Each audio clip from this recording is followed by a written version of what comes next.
Բարև ձեզ, այսօր տաղավարում հյուրընկալել եմ գիտնական մաթեմատիկոս Տիգրան Բաքարյանին, որը վերադարձել է Հայաստան գործունեությունն այստեղ շարունակելու նպատակով։ Պարոն Բաքարյան, շնորհակալ եմ, որ հյուրընկալվեցիք մեզ։ Շնորհակալություն հրավերի համար։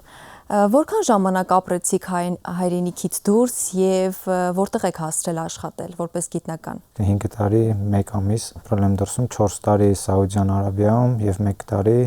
Ամերիկայի Միացյալ Նահանգներում։ Կրթությունը ստացել եմ Հայաստանում, իսկ դրսում արդեն աշխատել եմ գիտական ոլորտում։ Սկզբում զբաղվել եմ մաքուր մաթեմատիկայով Սաուդյան Արաբիայում, իսկ Ամերիկայում ավելի կիրառական ուղղությամբ եմ զբաղվել։ Հիմա վերադարձել եմ Հայաստան, երկու ուղղությամբ էլ գիտական գործունեություն ծավալում եմ, բայց հիմնական ուղղությունը ավելի շատ կենտրոնացած եմ կիրառական մաթեմատիկայի ուղղությամբ։ Եվ որքան գիտեմ, Կրթության, գիտության, մշակույթի եւ սպորտի նախարարության Բարձրագույն կրթության եւ գիտության կոմիտեի կազմակերպած Հայաստանի Հանրապետության գիտական համայնքին արտերկրի գիտնականների ինտեգրում ծրագրի շնորհիվ եք նաեւ Հայաստանում մասնակցում եք ծրագրին, ինչպես է գրավել ձեզ այս ծրագիրը եւ ինչու որոշեցիք, որ հենց այդ ծրագրով պիտի գաք եւ այստեղ շարունակեք ձեր աշխատանքը։ Հայաստանից գնալուց միշտ նպատակ էին եղել, որ դրսում փորձ ձեռք բերեմ ու վերադառնամ Հայաստան, Հայաստանում գործունեությունս ծավալեմ, որ արդեն Սաուդյան Արաբիայից պետք է գնայի, այդ ընթացքում Հայաստանից լաբորատորիա կար գիտական նորարարության կրթության կենտրոն հիմնադրամը ինձ հետ կապ հաստատեցին, որ առաջարկ կատարեցին, որ գամ Հայաստան, իրանց առաջարկը բավականին լավն էր, հետո իրանց հետ համագործակցությունը սկսելուց հետո նաև իմացա Բարձրագույն կրթության եւ գիտության կոմիտեի ծրագրի մասին, որը շատ ավելի որոշակի դարձրեցին որոշումը հետ գալու, հատկապես որ թույլ էր տալիս խումբ ձևավորել պետական ինստիտուտներից որևիցե մեկում, ես իմ ասպիրանտուրան ավարտել եմ մաթեմատիկայի ինստիտուտում ու շատ էի ուզում հետ վերադառնալ, այնտեղ մարդկանց հետ կապեր ունեի, գիտնականների էի ճանաչում ու այս ծրագրի շնորհիվ իրանց հետ համախմբեցինք ու առաջարկ ներկայացրեցինք, որը ստացանք։ Հիմա մաթեմատիկայի ինստիտուտում ունենք խումբ 5 հոգանոց, որից մի քանիսը նաև մեր գիտական նորարարության կրթության կենտրոնի ուսանողներն են եւ մի քանի հոգի էլ մեր մաթեմատիկայի ինստիտուտի գիտաշխատողներ։ Եվ ինչպես գիտեմ, ծրագրի շրջանակում արդեն կոնկրետ հետազոտության վրա եք, չէ՞, աշխատում։ Հա։ Առաջարկը, որ կատարել ենք, վերաբերում էր միջդաշտային խաղերի տեսության եւ դրանց կիրառություններին։ Ընդհանուր կիրառական նշանակությունը այն է, որ երբ որ ունենք ինչ որ գործակալների խումբ, որոնք որոշումներ են կայացնում, ապա ինչպես կարելի է այդ համակարգը կառավարել, օրինակի համար, եթե ունենք ինչ որ մի խումբ անօթաչու թռչող սարքեր ու ինչ որ հանձնարարություն ենք տալի, ինչպես կարող են նրանք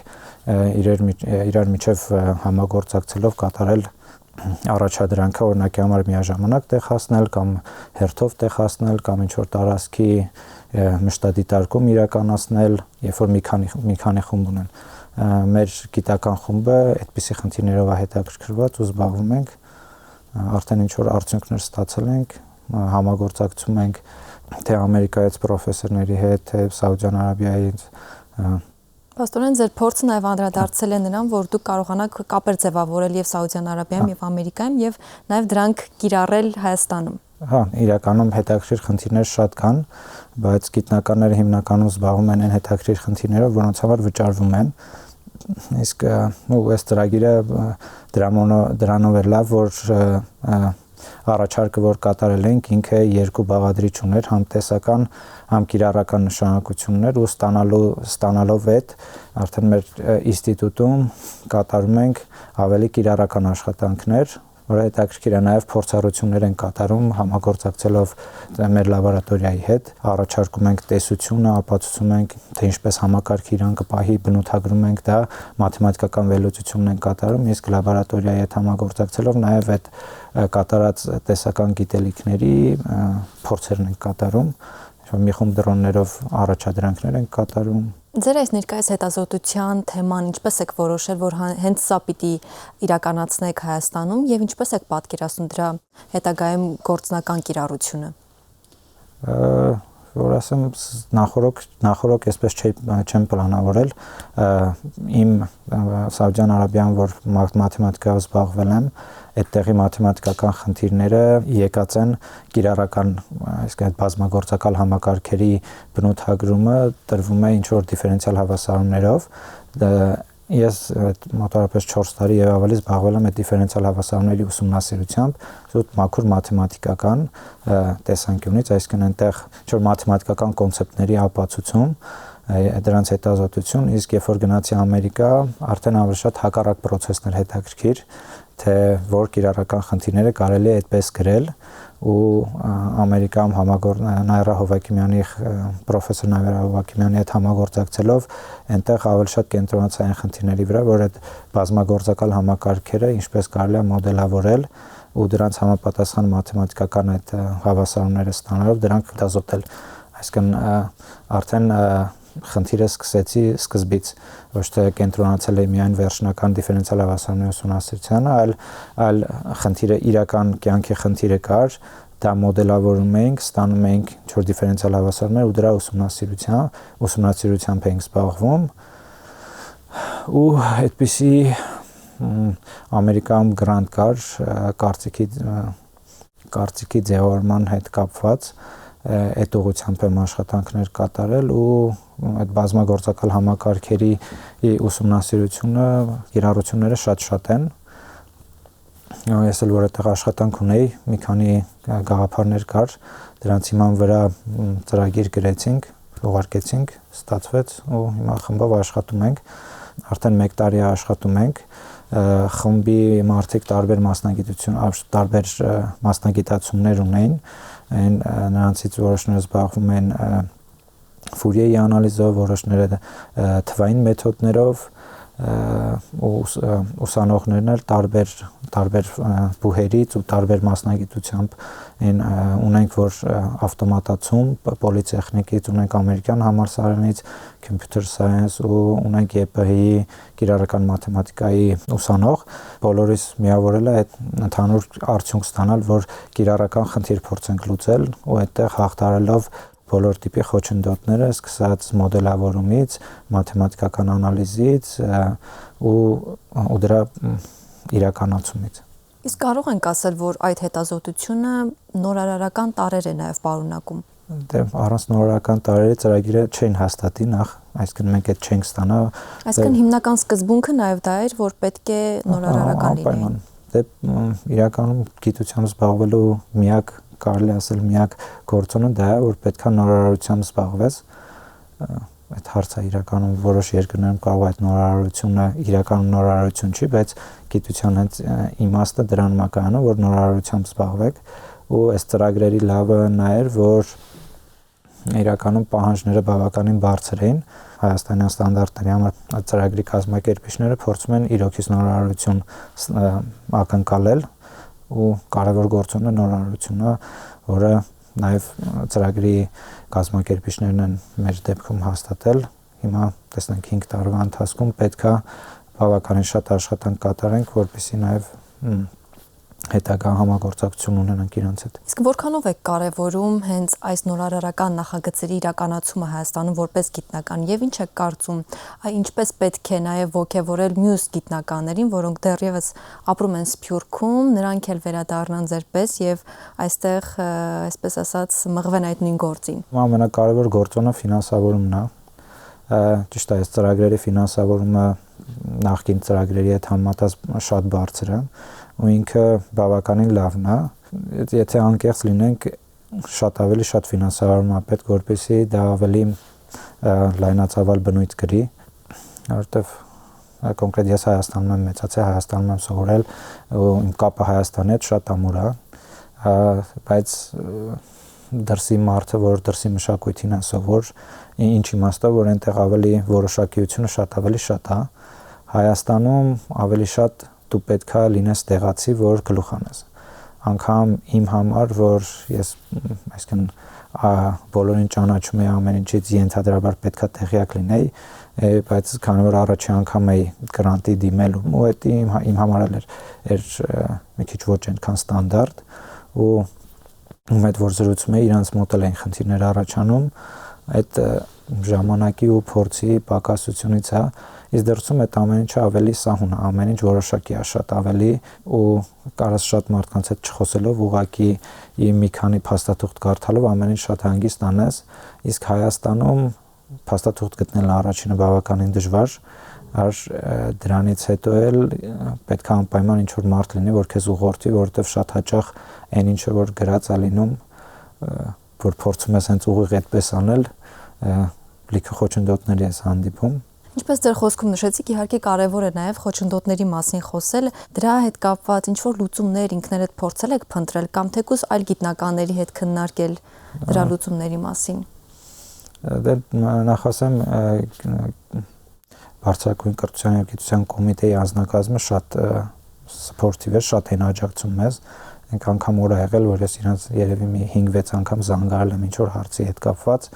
ու իրանք շատ բարեհամբույր ամեն կերպ աջակցել են։ Ինձ թվում է ժամանակը պետք որ մարդիկ ընտելան այդ գործառույթներին թե գիտնականները, թե նաև կազմակերպիչները ընդհանուր ավելի փորձ ձեռք բերեն, թե ինչպես կարելի է ավելի լավ կազմակերպել։ Գիտնականների հետ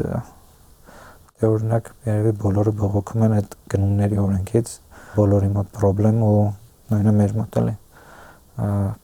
Թե ինչպես փոխել, չգիտեմ, կարելի է ինչ որ հանձնաժողովը հաշվի առնելով ձեր փորձը դրսի եւ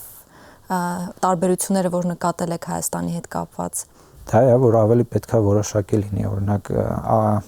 նկատի ունեմ փաստաթղթային առումով չպետք է ամեն ինչ այտենց խճճված լինի, որ ինչ որ մի հարց, որ փորձում ես հարցի պատասխան գտնել,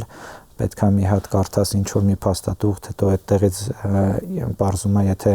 այս մի ստորաբաժանման այդ քո հարցերը լուծում ես, բարձում է այս ստորաբաժանման ինչ որ մի կետ առնչվում է մի ուրիշ ստորաբաժանման հետ, որ դու պետք է այդ հարցերը իրանց հետ կարգավորես, այդ ամեն ինչը ահագին կյանքը բարդացնում է ու էլ չեմ ասում, երբ որ օրինակ մեծ համալսարան է լինում, այդ դեպքում ամեն ինչ շատ ավելի խճճված է լինում, մեր դեպքում ավելի թեթև է, մաթեմատիկայի ինստիտուտը բավականին փոքր է ու 3-4 հոգի են ադմինիստրատիվ բաժանմունքը, մեր բավականին փոքր է ու հարցը լուծելուց ինստիտուտն էլ է շատ փոքր, չգիտեմ, մի քանի հարկ վերև ներքև անելուց ամեն հարցը կարգավորում ես, իսկ ավելի մեծ համալսարանում դա ավելի պրոբլեմատիկ է լինում, հատկապես է, որ այդ ստորաբաժանները, որ մեծ են լինում, շատ հաճախ ինչ որ բաներ, ինչ որ միտեղ կորում են ու պետքա process-ը ինչ որ նորից սկսել։ Լավ կլիներ, որ այդ գրանտային համակարգը ինչ որ ավելի առանձնացված լիներ ու հատկապես այն մարդիկ, որ դրսից են գալի, իրանց փորձառությունը ավելի թեթև է եղել ու իրանց բերել այսպիսի խառնաշփոթ իրավիճակի մեջ դնել, այդ քիչ կարա պրոբլեմատիկ լինի, հատկապես որ եթե դրսից շատ մարդ ենք ուզում գանք, իրանք կարան լեզվային ինչ-որ խնդիրներ ունենան, հայերենին սահուն չտիրապետեն ու այդ իրավիճակում այստեղ Հայաստանում կողմնորոշվելը կարա բավականին դժվար լինի, չնայած որ մարդիկ սփորթիվ են, իրանք ուզում են շատ են ուզում աջակցեն, բայց ամեն դեպքում համակարգը բավականին խճճված է։ Նշեցիք, որ ձեր հետազոտական խմբում հենց տեղի գիտնականներն են ներգրավված, եւ ինչ կարծիք է ձևավորվել նրանց հետ աշխատելիս, ինչ ներուժ եք տեսնում Հայաստանում։ Ներուժը ավելի շատ ֆինանսավորման հետ է կապված, ինչքան բարձր լինի ֆինանսավորումը, այդքան ներուժը բարձր կլինի։ Իսկ եթե մասնագիտորեն ավելի խոսենք։ Դե մասնագիտորեն Հայաստանում, այսինքն գիտությամբ զբաղվող շատ լավ մասնագետներ ունենք, ուղղակի հարցն է, որ իրանք ինչ ուղղությամբ որ զբաղվում են, դա ինչ նշանակություն ունի ընդհանուր գիտության զարգացման ու հատկապես կիրառական տեսանկյունից ու որ հաշվի առնելով որ մեր պետությունը այս պայծրությամբ ավելի շատ կարևորում է կիրառական ուղղությունը, Հայաստանի գիտնականների մեծ մասը ավելի շատ կողմնորոշված է տեսական ինչ-որ խնդիրներով զբաղվել կամ այն խնդիրներով զբաղվել, որոնք իրանք վաղուց զբաղվել են, բարձր ֆինանսավորումով պետք է իրանց համոզել զբաղվել այնպիսի խնդիրներով, որ աշխարհին է հետաքրքիր ու առաջի հերթին մեր պետությանն է հետաքրքիր։ Պարոն Բաքարյան, եւ ամփոփելով մեր զրույցը, նախարարությունը նպատակ ունի մինչեւ 2026 թվական ունենալ մոտ 60 հայրենադարձված գիտնական։ Հետաքրքիր է, ինչ խորհուրդ կտաք մյուս գիտնականներին, որոնք սփյուռքում են, վերադառնալ այստեղ եւ հետազոտական աշխատանքներ իրականացնել այստեղ։ Անպայման, այսինքն ծրագիրը նպատակը ամեն ինչ լավն է, դրսում միշտ լավ գիտնականներ կան ու դրսում երևացող լավ գիտնական լինելու համար պետք է շատ ավելի շատ երկար ժամանակ ու շատ ավելի շատ մեծ ռեսուրսներ պետք է կենտրոնացնել, որպեսզի դու դրսում լինես երևացող գիտնական, իսկ Հայաստանում այդ ամեն ինչը ավելի հեշտ է, մասնագետների պակաս կա ու ոլորտները, որտեղ մարդիկ կարող են մեծ բաներ փոխել, շատ են ու դրսից որ իրանք կան Հայաստանում փոփոխությունները ռեալ կարող են տեսնել։ Իրանց խմբի զարգացումը Հայաստանում շատ ավելի երևացող ու շատ ավելի գնահատված կլինի ու ընդհանուր միջավայրի զարգացվածության վրա ազդեցությունը ավելի մեծ կլինի տարբերություն դրսում, որ դու ընդհանրապես մի կաթիլ ես ինչ որ մեծ բան է, իսկ Հայաստանում հենց դու ես կազմում այդ ողջ միջավայրի մեծ մասը, էլի։ Այդ իմաստով Հայաստան գալը ավելի նպատակային լինի, էլի։ Շնորհակալ եմ հարցազրույցի համար։ Ձեզ էլ շնորհակալություն։ Հարգելի հեռուստադիտողներ, ես զրուցում եի գիտնական մաթեմատիկոս Տիգրան Բաքարյանի հետ, որը Սաուդյան Արաբիայում եւ ԱՄՆ-ում աշխատելուց հետո որոշել է վերադառնալ Հայաստան եւ գործունեությունն այստեղ շարունակել։ Այսօրվա համար այսքանը։ Հաջողություն։